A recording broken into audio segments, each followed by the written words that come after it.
Your name, please? William Easter. Mr. William Easter. Right. Your passport, please. Do I have to go through this rigmarole every time? Regulations, sir. Beastly nuisance, I call it.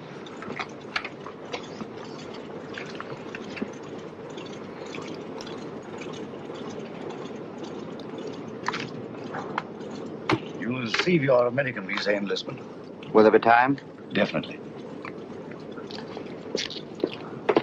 We seem to have cut our time pretty close, Sir Henry. Have you a word, Sir Henry? Do you wish to make any Nothing comments, press, sir? Sir Henry, what is your destination, New York or Washington? I'm sorry, I have nothing to say. Sir Henry Marchmont, official business. Oh, Sir Henry Marchmont. Sir Henry? Joe? Good luck, Sir Henry. Thanks, I may need it. Shall I take your case, sir? Definitely not. Sir Henry, don't mind. I see. You think the old boy carried the fate of the Empire in that little black case? Perhaps he does. Time's up, boys. Roll it away. Lively now. Hey, just a moment. You're shy of one passenger. Hold on. Wait a bit. Wait, I say. I've got passage. Yes, all right. Your name, sir? Grayson's the name. John Grayson, senior clerk, Paro Nash and Paro, solicitors, Chancery Lane. You've got it all there. Everything quite regular. Sorry to delay you. Missed the bus. Had to take a taxi. Fearful nuisance. Yes, sir. Hop aboard, will you? We're late now. Thanks. Thanks awfully. Sorry to delay. Thanks awfully. Right, ho, boys. Roll it away.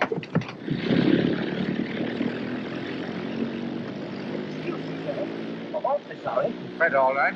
No sense of balance. None whatever. Thanks. Clumsy of me. No sense of balance. That's what it is. Effect of the inner ear, I fancy.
And when I read that you were en route to Washington, Sir Henry, I just couldn't rest until I found you. Now, when can you dine with us? Very kind, Mrs. Jellison. I'll put you first on my unofficial list. Oh, I have a much better idea. You must let me put you up during your stay. Thanks very Washington much, is so crowded. I'll put you in the blue room. Come in.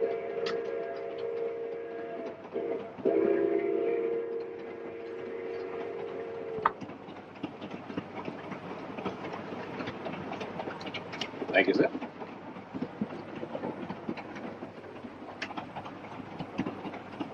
But if Sir Henry isn't the one, who is? I don't know. But the head received a cable from London tipping him off. It's up to us to find the real British agent before this train reaches Washington. Yeah. Whoever's got the document will be protected there. If Sir Henry isn't carrying it, I've got it.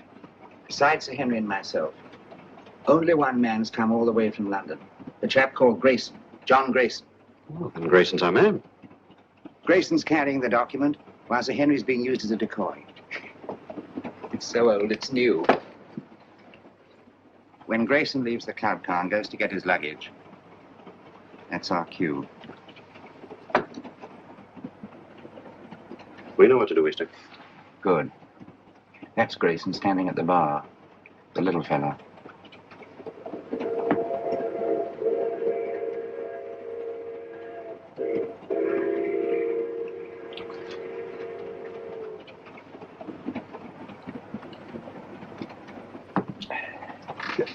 Excuse me, sir. Don't give it a thought, brother.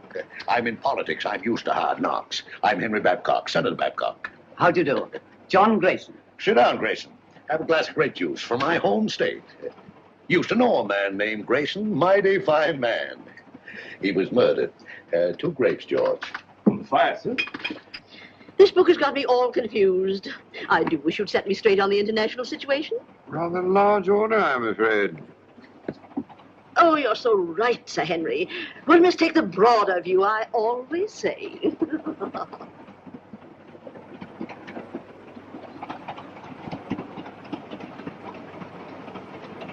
Another grape juice, Grayson. You can't have too many vitamins, I always say. Thanks, Senator. But if you don't mind, I'll have a whiskey and soda. Why, sure. George, bring him over, will you? Yes, Let's sir. get a chair. I was built for comfort.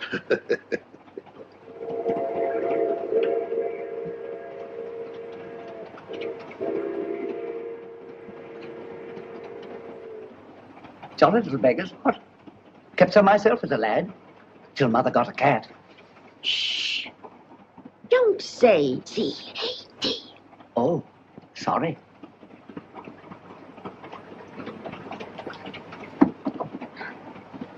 Permit me, ma'am. Oh, thank you. Very kind, I'm sure. Pardon me, sir. Here we are. Porter, Yes, sir. are we on time? Yes, sir. Be in Washington in 20 minutes.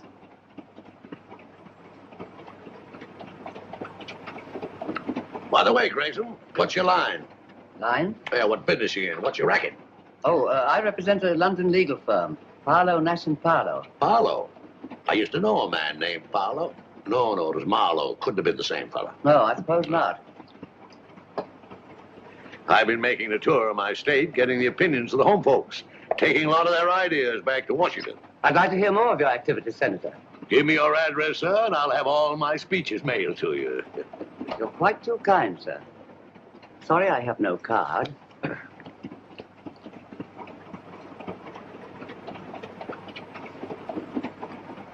Oh, Porter. Yes, miss? Permit me.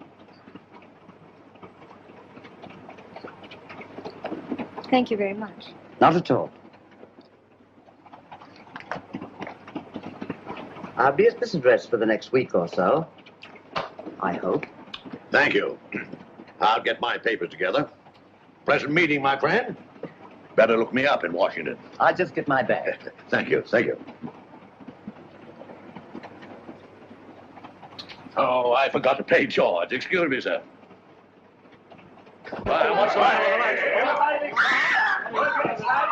Just a little blackout. Keep your seat. Just a little blackout. Keep your seat.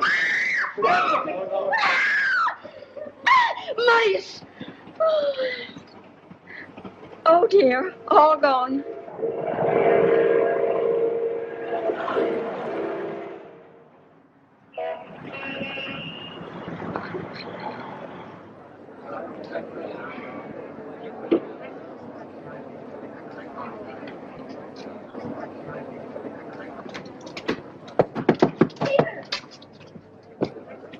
Peter. Nancy, darling. I didn't dream you'd be able to meet me. I got leave. Oh, darling, that's wonderful. Just 3 days. Oh, that's awful. We haven't a second to lose. First thing I did As I was saying, Sir Henry. was get this. Oh, this finger. Well, I haven't had much experience. Look, day after tomorrow, your aunt's giving us a reception. Until then, you and I are going to be a couple of busy people. Oh, I beg your pardon.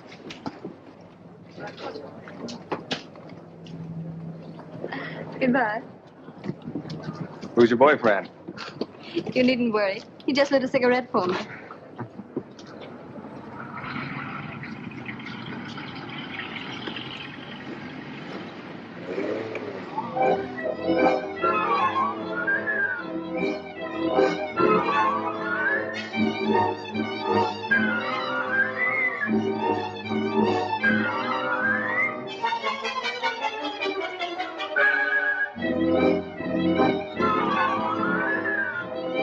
This is the BBC News Bureau, broadcasting from London. At this time, we present our regular morning summary of the news. A British subject has disappeared under curious circumstances. John Grayson, senior clerk in the firm of Parlow, Nash & Parlow, solicitors, Chancery Lane, has not arrived at his firm's representatives in Washington. Foul play is suspected. Deplorable. Simply deplorable. It's the sort of thing that shakes your faith, by Jove. I say, Holmes, shakes your faith in everything. You alarm me, Watson. I've never seen you affected by the news, however startling. Startling, my dear fellow, it's devastating. Seen the scores? The Navy got 428 for 6 wickets against the Army at Lord's. May I draw your attention to the fact that really momentous things are happening in the world today? I know all about that. I'll get to them later on. Excuse me. Mind my egg, Oldby. Oh, I'm sorry. With your consuming interest in the game, I'm surprised that you've changed your mind about running up to Lord's cricket ground this afternoon. It can't be helped. I had to put it off. How did you know I changed my mind? Elementary, my dear Watson. Invariably, when you go to a cricket match, you fill your flask with my best whiskey. Just now I noted in passing that the flask was empty. The single whiff informed me that it had been recently filled. Obviously, after filling it, you had poured the contents back into the bottle. Therefore, you had changed your mind about a cricket match. You amaze me, Holmes. You positively amaze me. Come in, Mrs. Hudson. Oh, excuse me, Mr. Holmes. There's a gentleman, and he's very insistent. Well, I do declare he followed me right up the stairs. Didn't I ask you to wait? My good woman, you may ask me to wait, but not the British Empire. Mr. Holmes, I must talk to you immediately. How are you, Mr. Ahrens? That will be all now, thank you, Mrs. Hudson. My good woman, indeed. Ahrens? I seem to know that name. Don't tell me, my dear Watson, that you don't recognize Mr. Ahrens at the Home Office. Oh, yes, of course. I knew the moment you came in. How are you, Ahrens? How do you do? Do you see what the Navy did to the Army at Lord's yesterday? All right, Watson, go on with your breakfast. Bad show. 428, 6 wickets. Mr. Holmes, I'm here on a matter of the utmost secrecy. Now, I assure you, Mr. Ahrens, that Dr. Watson is the very soul of discretion. Won't you sit down? By the by, Watson, please be so good as to keep tapping on the table with your knife. Tapping on the table, will I? It will break the wavelengths if by any chance there's a dictograph in the walls. Oh, really? Cigarette? No, thank you. You can stop now, Watson. Well, Mr. Ahrens, I take it you've called on me in connection with the kidnapping of John Grayson in America last night. Yes. Yes, exactly. Grayson was carrying a document of a very confidential nature. Indeed. Its contents are of such great international importance that I am not at liberty to reveal them. But if that document falls into the hands of the enemy, I can only say it will be absolutely disastrous for this government and our allies. For that reason, we did not wish to transport it to Washington in the usual way. So a regular King's messenger, Sir Henry Marchmont, was dispatched. Not carrying the document, of course. That's right. Sir Henry was a sort of... sort of red herring, shall we say? Precisely. The document was actually entrusted to a reliable but insignificant man in our Secret Service. On his arrival in Washington, he was to make himself known to Sir Henry and deliver the document. Now, not even Sir Henry knew that this man, Pettibone, who traveled under the name of John Grayson, was the real messenger. Pettibone? Yes. Alfred Pettibone? Yes. Good man. None better. I've worked with him often. I hope you may be able to work with him again. But he's completely disappeared. He's vanished, gone, without leaving a trace. I can see the possibility of serious ramifications in his disappearance. Exactly. So far, we've been able to keep the knowledge of our loss from both the American and British public. Holmes, you must retrieve that document before it can be used against us.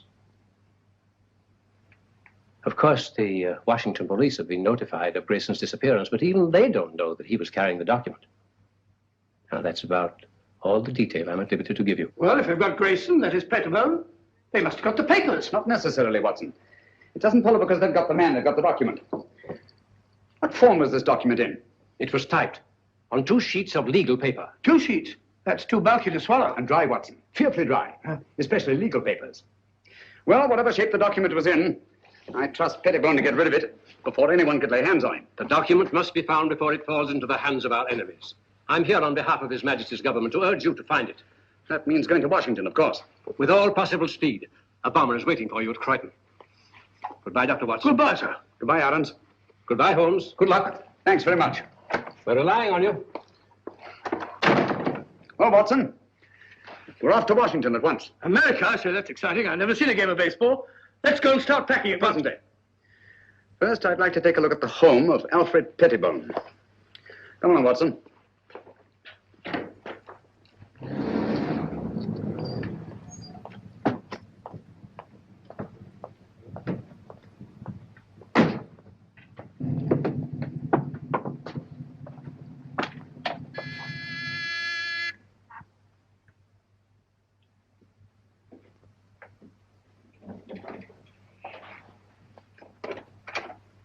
Why, Dr. Watson, what a surprise. And Mr. Holmes, won't you come in? Thank you. I'm frightfully sorry, but you won't find my son in. He's gone to Washington. Some business or other. Poor fellow, I'm afraid that he'll never get used to the climate over there. Would you mind if we looked over your son's room? Why, of course. It's upstairs. Thank you. Some friends told me it's very, very muggy, very sticky. I had a letter from Philadelphia the other day. I'll find his room in a dreadful pickle, Mr. Holmes. Quite literally is. If I as much as put my nose inside. As if I cared anything about his silly old collection.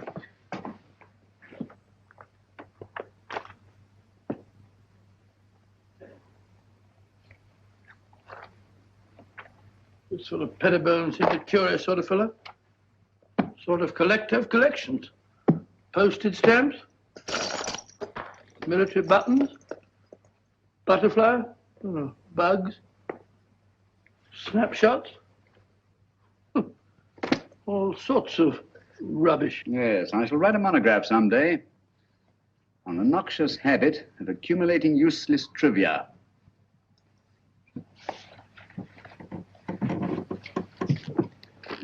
Please be so good as to stop pacing, Watson. You distract me. All right, all right.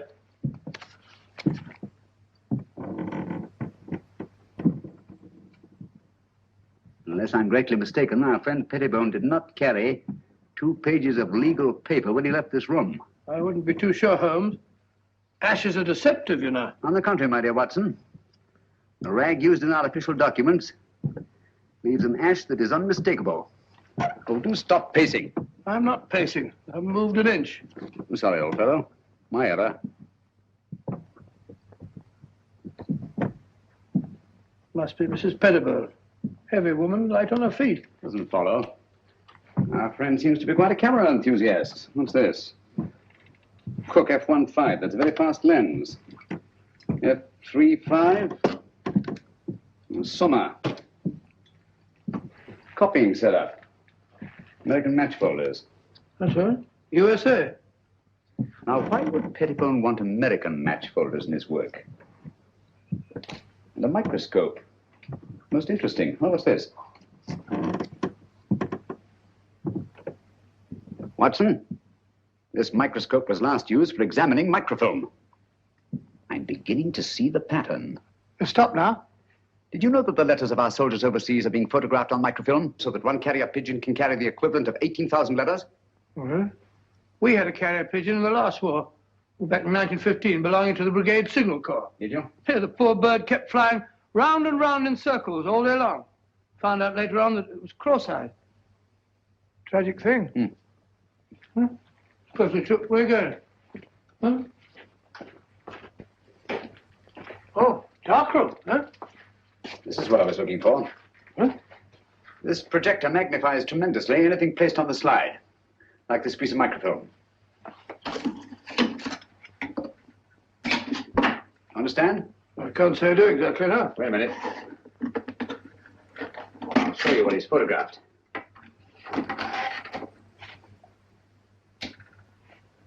What's that? Match folder. What do you want to photograph that for? Probably to line up his equipment before he photographed the document. We've got it, Watson. Look over? Yes. Come along. Oh, it's all as clear as mud to me. Just as I thought. This document has been reduced to microfilm to make its concealment possible. Alfred Pettibone is a most ingenious fellow. A bulky document is obviously difficult to conceal. But 2 pages of a state paper, photographed on microfilm, would be reduced to a size no larger than a halfpenny stamp. Slitting a match folder with this razor blade, Pettibone placed the now minute document inside, stuck it together again, and there he had it. An American match folder, rare in London, but completely inconspicuous in the United States. Do you mean to say we're off to America just to look for a match folder? It's a big country. A big country, Watson. And a small match folder. Come along.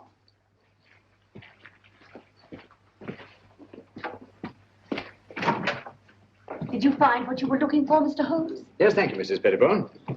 By you haven't been up on the roof in the last 20 minutes, have you? Why, no. What made you think... Well, we distinctly heard footsteps. Nonsense, Watson. It was the house settling. Gracious, yes. Such popping and groaning. We're quite used to it. Thank you. Goodbye, Mr. Holmes. Goodbye, Mrs. Pettibone. Goodbye, Dr. Watson. Goodbye. So sorry you missed Alfred. I'll tell him the minute he gets back. Gets back? Oh, yes, of course. Well, goodbye again, Mrs. Pettibone. Just a minute, Watson.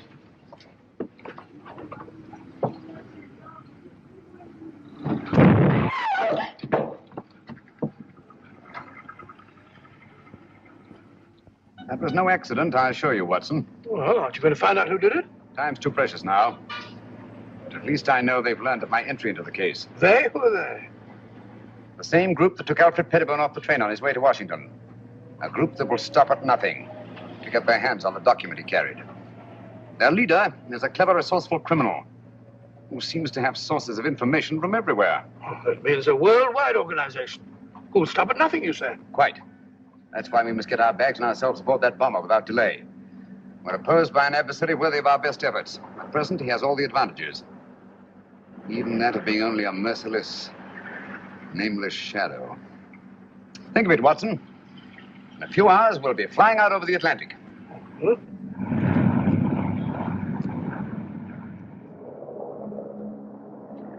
We're flying over New York, sir. New York, eh?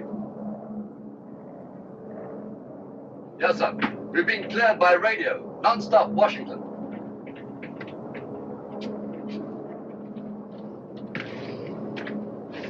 What is that book that so engrosses your attention, Watson? A book on the quaint customs and manners of America. We must be halfway across, and I've only got to page 37. For your information, my dear fellow, we are now flying over New York. Flying over New York? Gracious me. What do you think?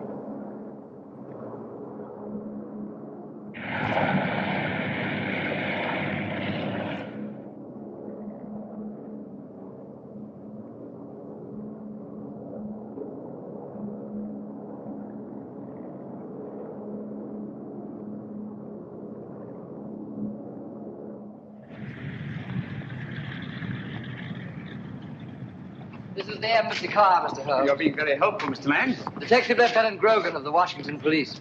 How do you do? Welcome to Washington. Thank you. This is my associate, Dr. Watson. How do you do, sir? How are you? I suppose I should say, how are you, buddy?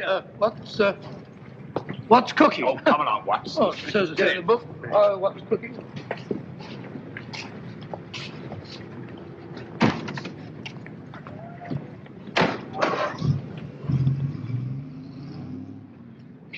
Grogan had charge of investigating the Grayson case for the Washington police. Any new developments, Grogan? None, Mr. Holmes. We're glad to let you have our complete file. And, of course, we'll cooperate in every way. Thank you. I shall appreciate your help. Especially as I'm unfamiliar with your country. Oh, yes, of course. This is your first visit. Oh, there's the Lincoln Memorial. Most impressive. Oh, by the by, Mr. Lang, thank you for your cablegram. I received it just before I left London. Cable? I sent no cable. About our reservations at the Hotel Metropole. Why, no. We thought you'd stay at the embassy, of course. Look at that. Well, since some strange person has taken such an extraordinary interest in my welfare, I think I shall stay at the Hotel Metropole.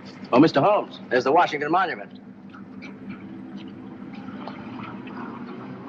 There's the Capitol, Mr. Holmes.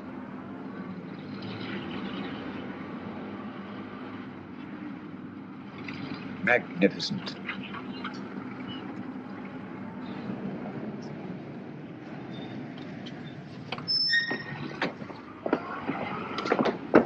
We're expecting you, Mr. Holmes. Thank you.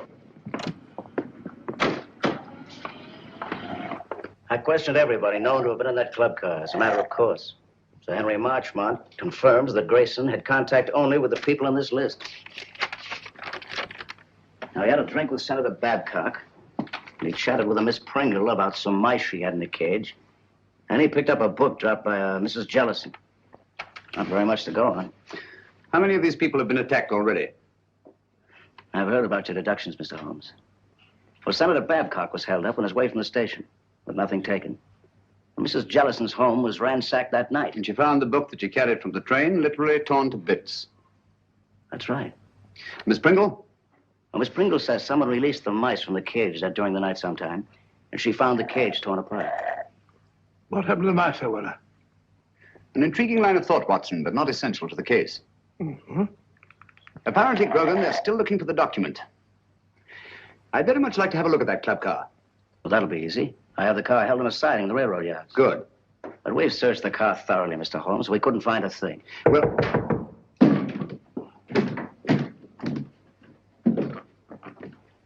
What are you doing? What's this? Mr. Holmes, your trunk. Trunk? I have no trunk. It says right there. To Sherlock Holmes, Hotel Metropole. How was this trunk delivered? An expressman brought it, sir. What's the name of the company? Do you remember the license number? Naturally, I didn't notice that. I just signed for it. All right, thank you. That'll do. Well, this trunk's not locked.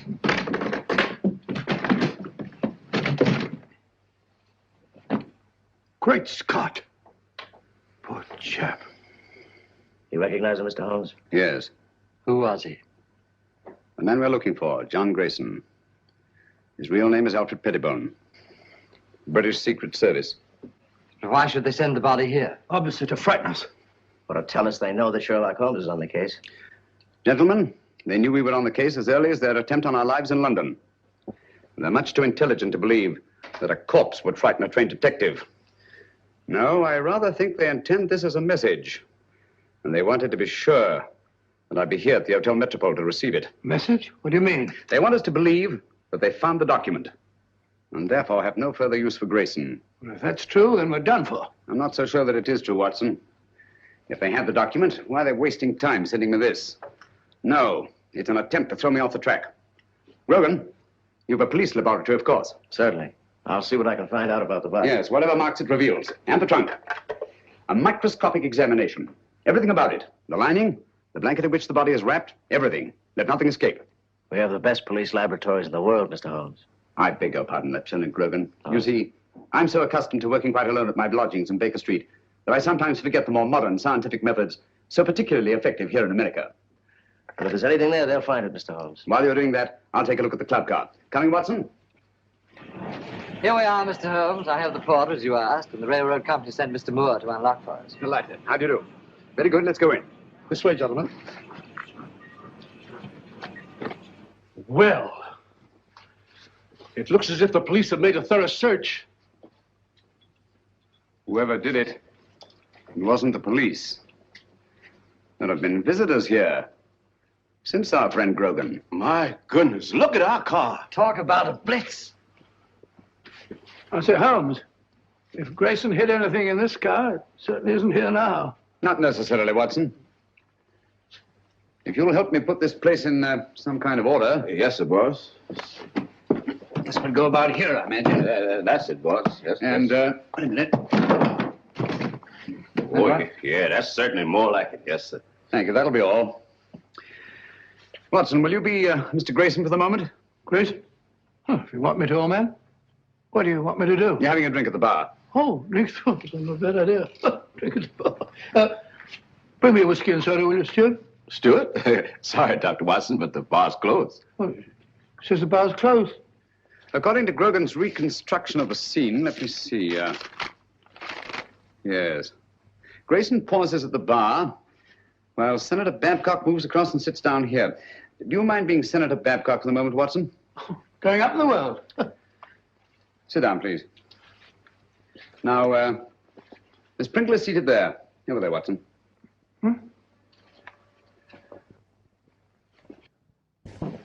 Now, Miss Pringle. That's right, the mouse woman. Oh, the mouse woman. Watson, over here, please. No, not there. Not there. That's Senator Babcock. Oh, pardon me, Senator. Sit down, please. Now you're Mrs. Jellison. Oh, excuse me, Mr. Holmes. He ain't Mrs. Jellison.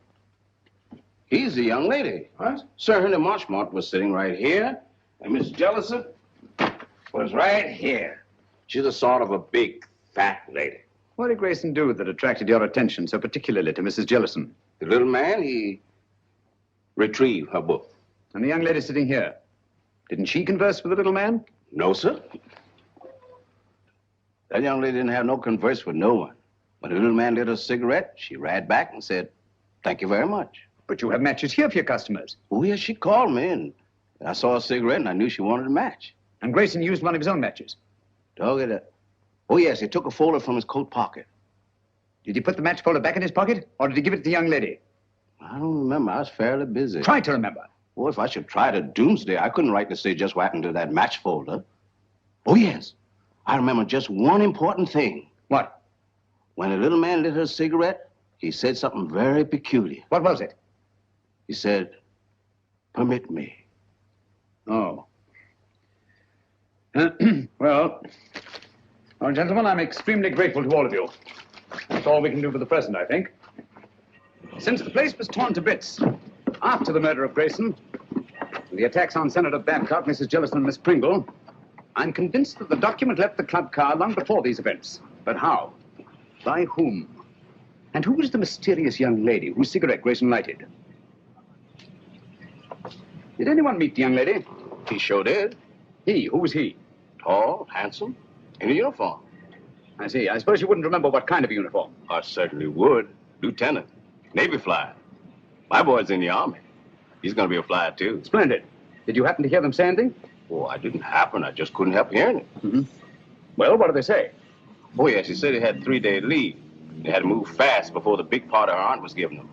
Then, too, he put a ring on her finger, and they both looked mighty happy. Mm-hmm. Just the way you're looking right now.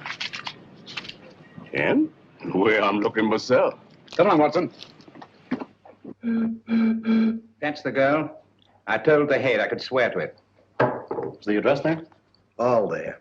Right in our laps. And also right in the lap of Sherlock Holmes. That's the least of our worries. The head could handle 10 like Holmes. I hope so. But don't underrate that Englishman. I have several friends who did. They now grace some of the best prisons in England.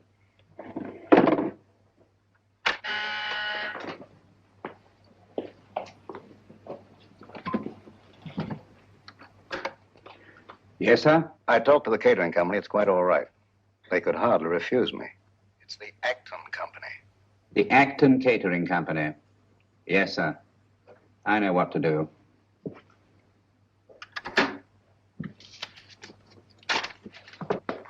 Pop over there. You're going to work for the catering company. Right. When you get in the house, find out all you can. Katie. Yes? You ought to go as a guest. Will it be safe? It'll have to be. I'll try and get in the girls' room. Unless you hear from me, carry on as we planned. Flash Gordon. Seems a very capable fellow. Sports pages. These Brooklyn fellows seem to be arguing with the umpire. Story thing. What are you eating, Watson? Gum? Oh. put it away. Hmm?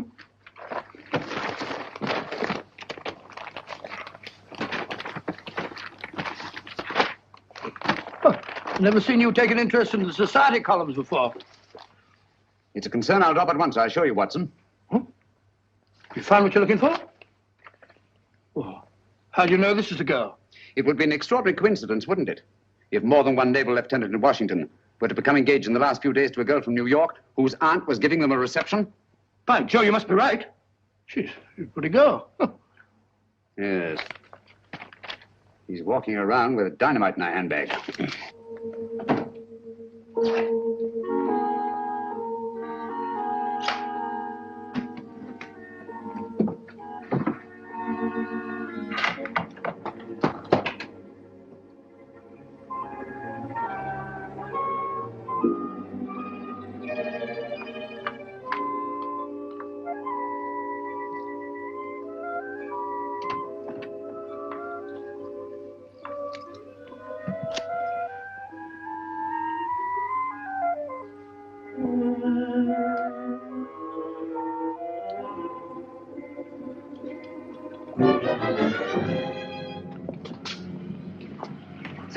Wardlaw Place.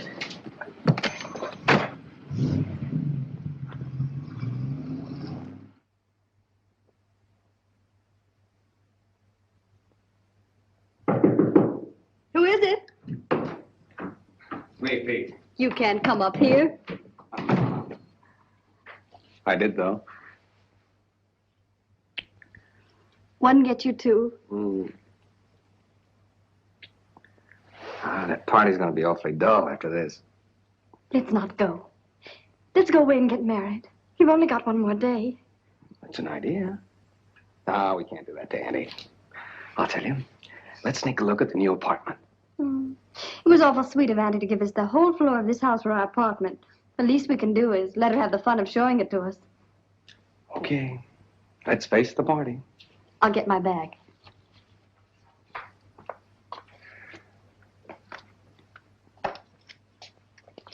Thank you. Oh, no, you don't. That's the way I got them.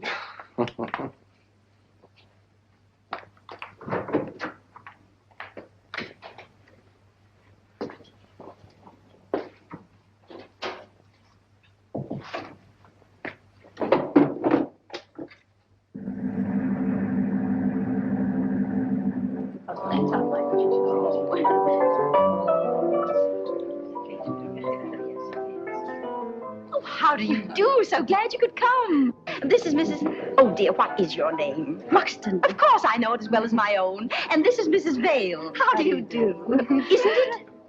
Quite. Oh, of course. Any luck? Not yet. That must be Lieutenant Merriam with Miss Partridge over there. Certainly glad to hear the news, Pete. Congratulations. Oh, thank you, Major. Thank you. You're a lucky guy, Pete.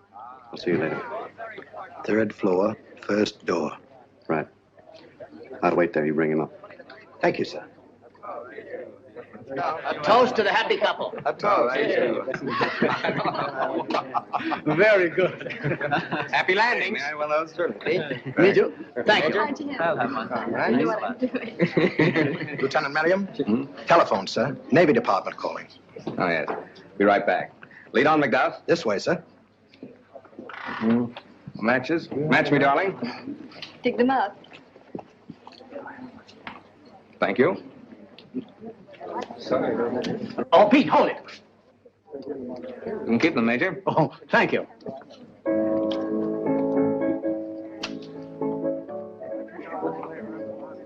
Thank you. Not for me, thank you. No, thank you. Why up here? They said it was private. There's a phone in here, sir. Hey, it's my new apartment. Miss Partridge didn't want me to see it till after it was finished.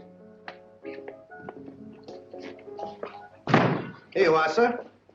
Quite a smell of paint, sir. In here, sir. Thank you.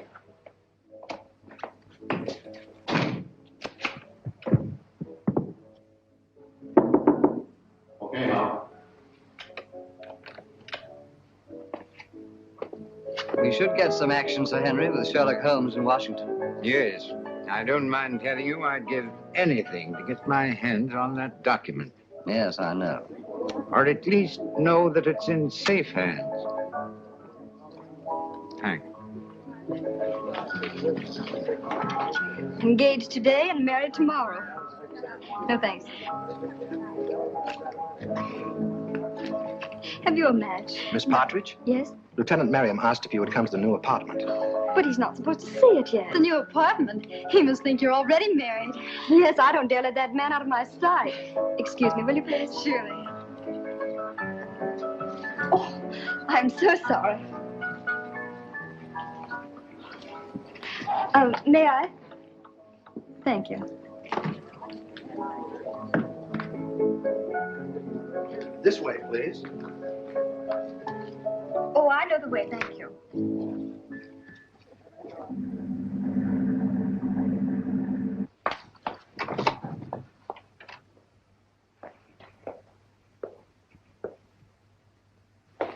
Peter, where are you?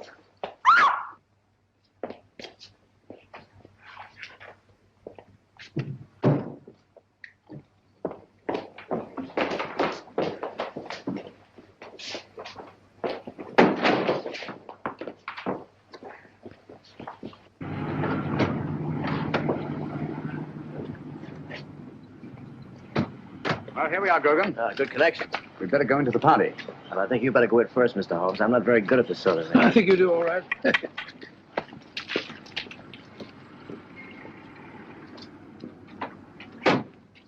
The only possible explanation. Mrs. Partridge, forgive my intruding, but is your niece the kind of girl who would just disappear in this manner of her own free will? Well, ordinarily, of course not.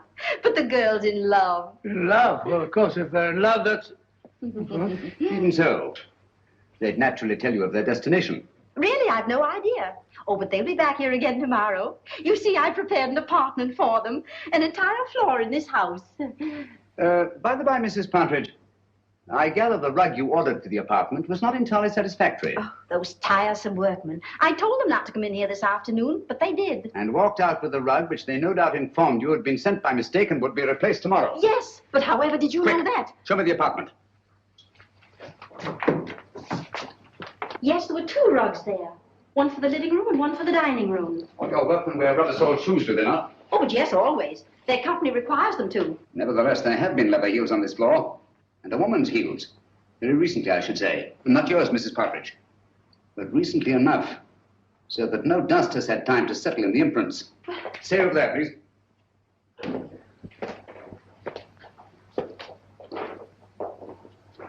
There seems to be a struggle over there. The woman's footprints disappear and a man's leather heels come round and stop there. Either she was carried out in the carpet or else... Where does that door lead to? Why, it's a dressing room. Perhaps an ordinary skeleton key. Let's try it. Watson, this is a matter for you, I'm afraid. Excuse me. Who is he? Is it Miriam? Peter! Take it easy, Mrs. Partridge. Let the doctor examine him. How is he, Watson? Nasty crack of the head. Nothing serious, thank heavens. Is there somewhere where you can lie down? Of course. Poor Peter. Take him to my room. Yeah, son, put your arm around my neck. That's the notion. Mr. Holmes, you must find Nancy. Quite. Poor Peter. That girl disappeared right from under our noses. It's unbelievable. I better try to trace that truck. That won't lead us anywhere. Our antagonist is too clever for that. But the girl must be found immediately. You're sure the police chemists found nothing definite in their examination of the trunk? Not one thing pertinent to the case. What about Grayson's body and the blanket it was wrapped in? Nothing. Every object connected with this case has some kind of story to tell. Do you think they'd mind if... The laboratory is completely at your disposal, Mr. Thank you. Dr. Watson and I will go there at once. Usual findings on the trunk, Mr. Holmes. Bought in Washington, been banged about a good deal. All labels removed. And the body? No marks of any kind. Very well. If you need me, call. Thank you.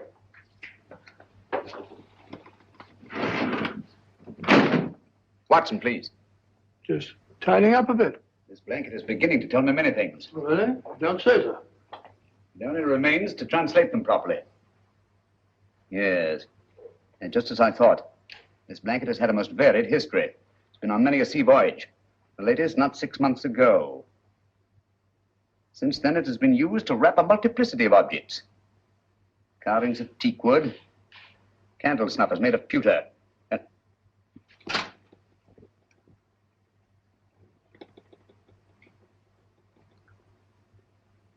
And furniture. Furniture? Yes. Teakwood leaves an unmistakable stain. Pewter rubs off easily.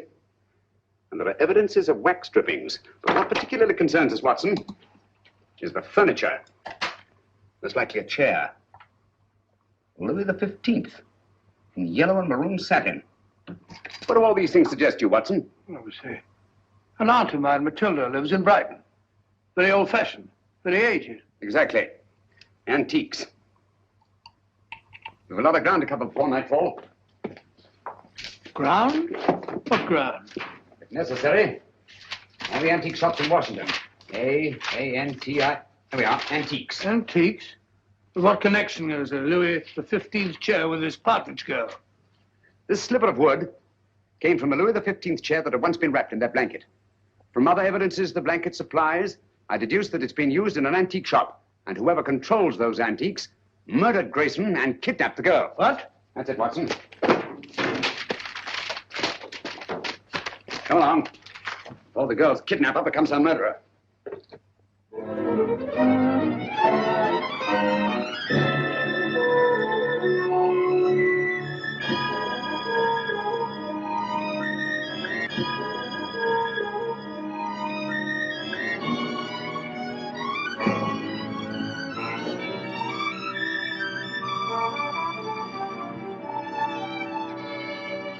Holmes, I'm fed up with all this shopping for antiques. You must keep searching, Watson. The girl's in grave danger. Hello. Hello?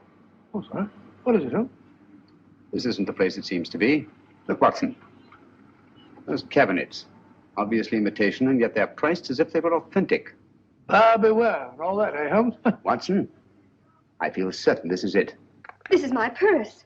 May I? Thank you. What kind of a joke is this? Oh, don't bother to answer. You can tell the police all about it. And you shall, I promise you. There are no police here. Haven't you noticed? We are quite alone. I sent for you to ask you a few questions. You always send a rug for your guests. It was a very nice rug, Miss Partridge. It's not my idea of a method of transportation.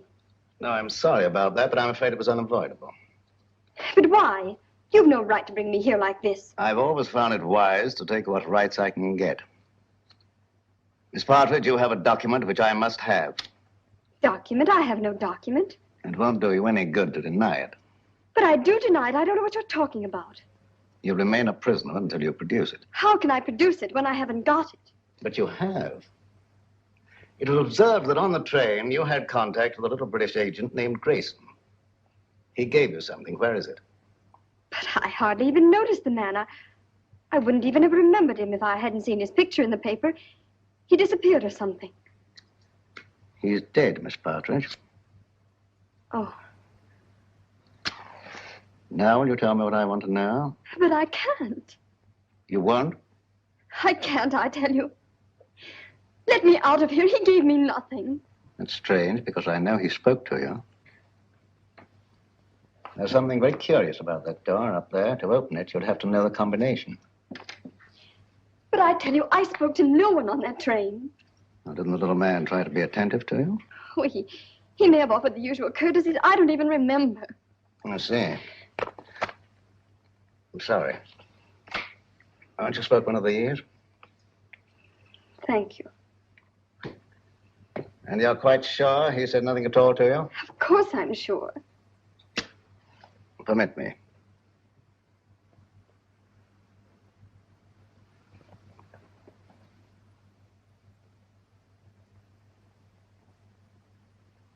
And you're certain that nothing passed between you? I'm certain. Mr. Howe, please. I must ask you to trust me with your bag a little longer. I have an eccentric interest in the linings of purses. It's a foible. Ah, you know Mr. Howe, I believe. Mr. Howe is a gentleman of unusual accomplishments. Under his influence, I've known people talk fluently who never talked before. But I don't know anything, I tell you. Nothing. Nothing. I swear it. I don't know anything.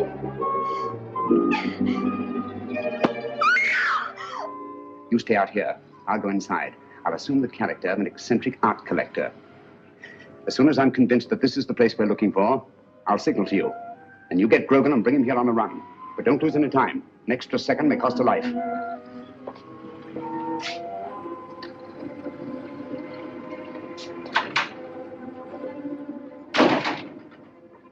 No, madam, I don't know who she is. But notice the modeling. It has good symmetry, good lines. Oh, I'll be right with you, sir. No, thank you. I'll just take a look around.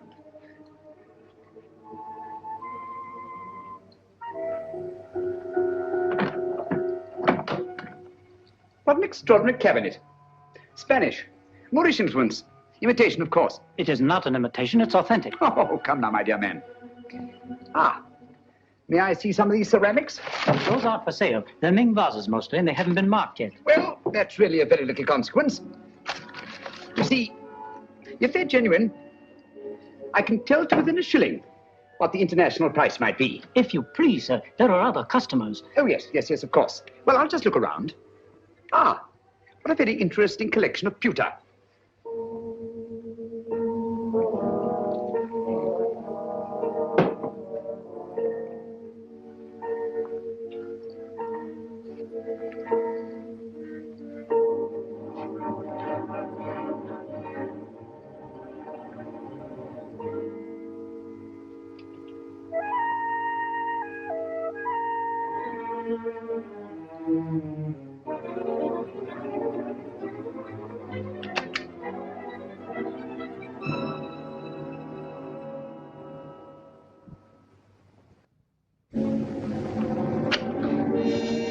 That'll be $500. Now, would you just give me the address where you want it sent? Yes, Mrs. J. Wellington, Jr.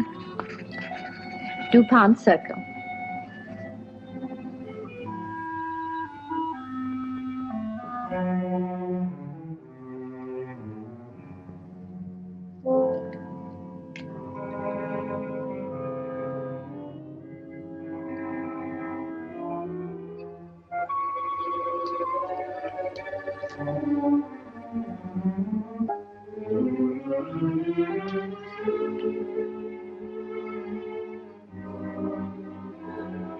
Good night. Good night. I'll have it sent out in the morning. Oh, dear. I'm most terribly sorry. You've broken one of our best pieces, sir. Ming Dynasty. Tang Dynasty. Not Ming. Definitely not Ming. It is my business to know, sir. The pottery is Ming and worth $2,300. As we're closing for the evening, I must ask you to settle at once. Oh, nonsense, my good man. Tang pottery is worth $600 at best. Just a moment, please. Yes, of course. Hello? What's going on up there? A customer dropped a valuable piece of pottery. I'll finish with him immediately. How can you say that it's Ming? 2,300 fiddlesticks. You asked $2,300 for something that's worth no more than $600. I demand to see the proprietor. Now, wait There a are minute, bureaus for the protection of innocent customers. Show me to the owner of this establishment, or I'll turn the entire affair over to my legal representative. Ming, indeed. Just a minute. What chicanery, what skullduggery. I mean to put an end to it this very night. Ming for Tang, indeed. And I won't be put off. Call the proprietor immediately. Very well. Just a minute. Yes? This man's mad. An eccentric collector. I can't get rid of him. He insists on seeing you in person. All right, stall him for half a minute, then send him into my office. I'll get rid of him, and quickly. Aha. No screams till the customer's gone.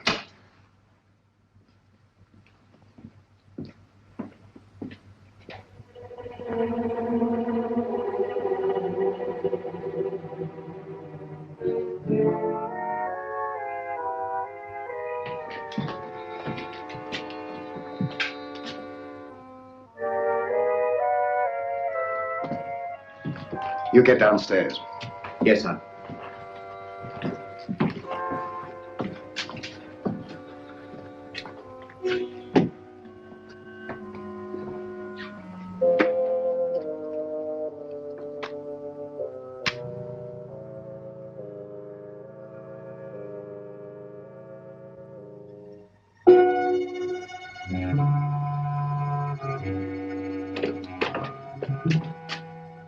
I'm most frightfully sorry.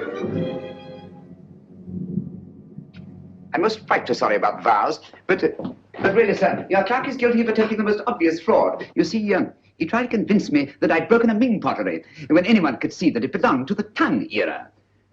Its value is no more than $600. All right, you pay me the 600. We'll call the matter settled. Oh, thank you very much, sir. Thank you. I'll send you my check in the morning. I see you know the London value of these pieces. It's my business. Exactly. Yes, exactly. You know, I think you're just the man to help me find some furniture I'm anxious to get. I'm most frightfully bored with the usual conglomeration of pieces that we can pick up on the other side. What do you really want, Mr. Sherlock Holmes? Herr Heinrich Henkel, or as you now call yourself, Mr. Richard Stanley. In 1914, secret agent of the German Kaiser. Since then, head of the most insidious international spy ring that ever existed. You're wrong. A case of mistaken identity. I've been a respected member of this community for a great many years. I deal in antiques because of their rarity and beauty. Merely a device to cover up your real business of transporting secret information to the enemies of this country. Very interesting, but just a figment of your imagination. I'm a very busy man, Mr. Sherlock Holmes. Where's Nancy Partridge? You're not looking for that girl. You're looking for a certain document. Oh, dear me, no. The document's perfectly safe. You see, the man who has it doesn't know he has it. That's a very pretty tale, but quite untrue. The only man who had any contact with Grayson on the train was Senator Babcock. The senator doesn't have the document. We took the trouble to find out.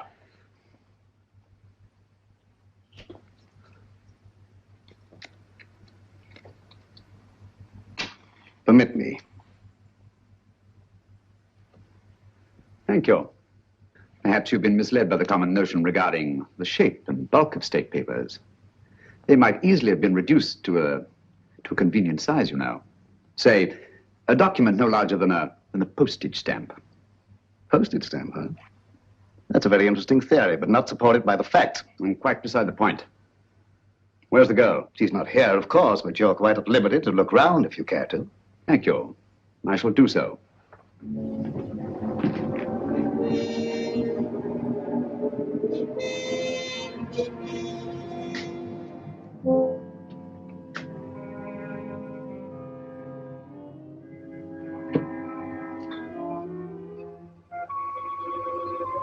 Interesting piece. Spanish, isn't it? Moorish. Oh, my error. It's an amazing specimen. I assure you won't find what you're looking for there. You stimulate my curiosity.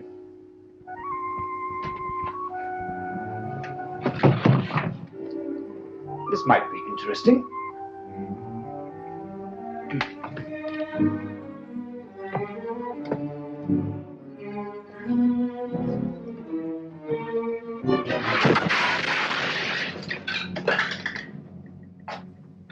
The Moors were an incredibly inventive people, weren't they?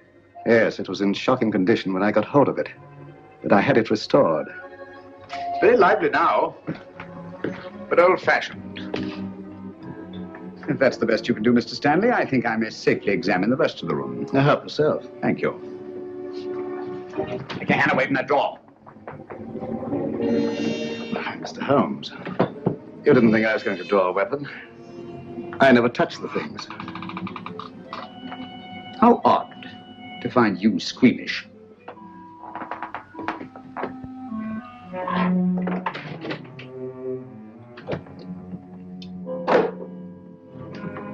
That connects only with the shop. You're very quick to say so. And yet a short while ago, I saw two other men in this room. And they didn't go back into the shop, so there must be another exit. And perhaps another room. Yes, Mr. Stanley, what is it? Bring Miss Partridge here at once. Excellent, Holmes. I see your voice hasn't lost its flexibility. And my hand hasn't lost its cunning either.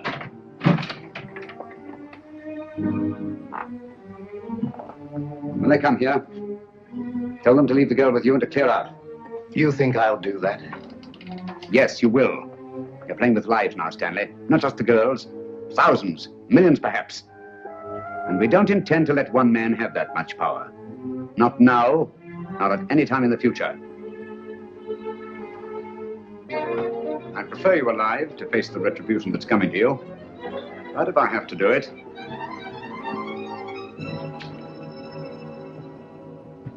All right, Mr. Holmes. I suppose we must all meet our match sooner or later.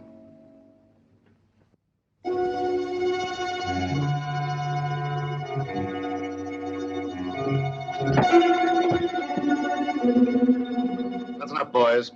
Take your hands off him. Well, Mr. Holmes?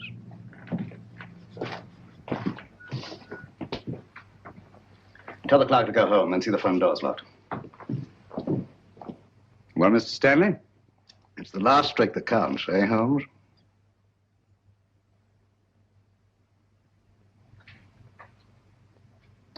I'll remind you of that later.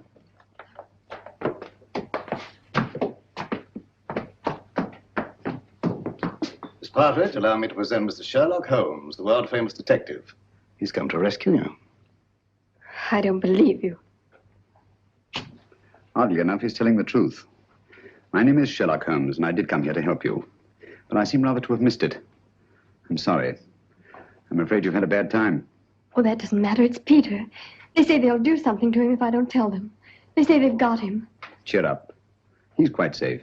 A tough customer like Peter isn't disabled very long by a clout on the head. He's all right. All okay, Mr. Stanley? Look here, Stanley. This girl knows nothing. I promise she won't even identify you. Well, unfortunately, she knows enough to hang us. So do you. I'm surprised at you walking into a trap like this, but you see the position I'm in and what has to be done. Katie, how?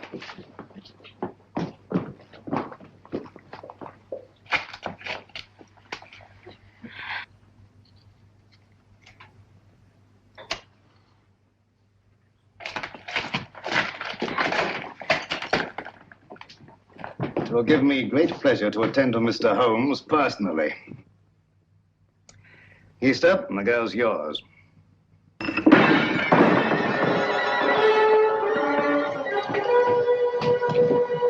It's the police. It's the police.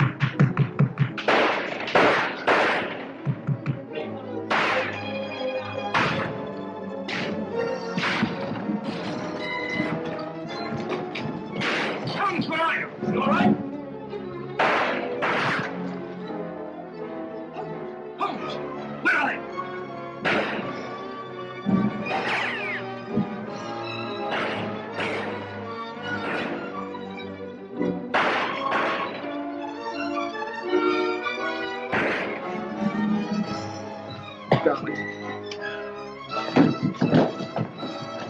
Thank heavens you're safe.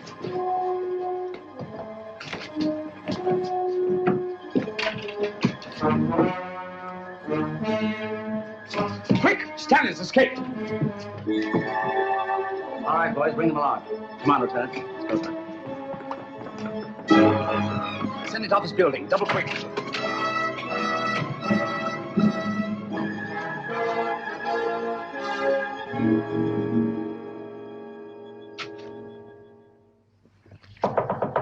Come in.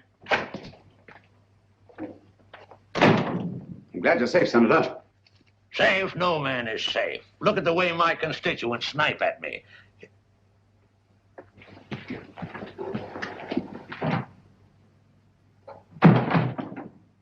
I don't recall seeing your face before, stranger. I don't think we've met.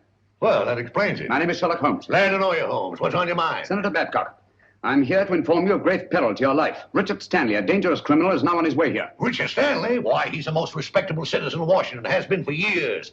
What could Stanley possibly want from me? A document. I'm under the stamps of a letter given to you by a chap named Grayson. Grayson? Grayson? Used to know a man.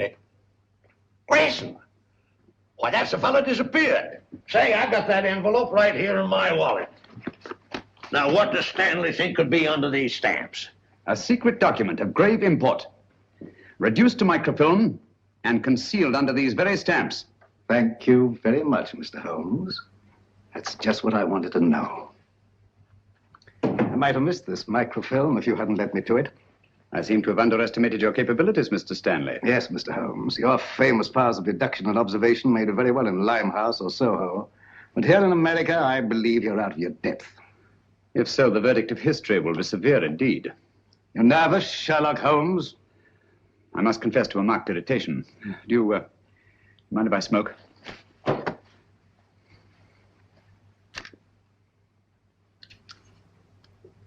Thank you. The whole course of the world might be changed by your acquisition of the microfilm. Oh, it will be, and for the better. You match. You can keep those. Thank you. And now, if you'll pardon me, Mr. Holmes. Why don't you do something, Holmes, if that thing's so all-fired important? The English senator. Cricket, old boy, always calling the crisis. The last trick, eh, Holmes? Yes, the last trick. Say, you're a smart fellow, Holmes. Here's the microfilm, Holmes. Thank you, Senator.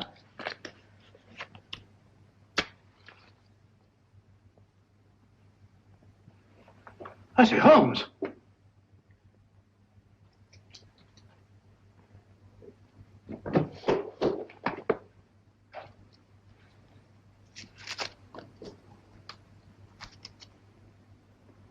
This is the microfilm with the document on it. It'll be in the proper hands within the hour. As I told you, Mr. Stanley, the man who had it didn't know he had it. Come on, let's go. Well, it'll be nice to get home to Baker Street, eh, Holmes? Yes. But this is a great country, Watson. It certainly is, my dear fellow. Look, up there ahead. The capital. The very heart of this democracy. Democracy. The only hope for the future, eh, Holmes?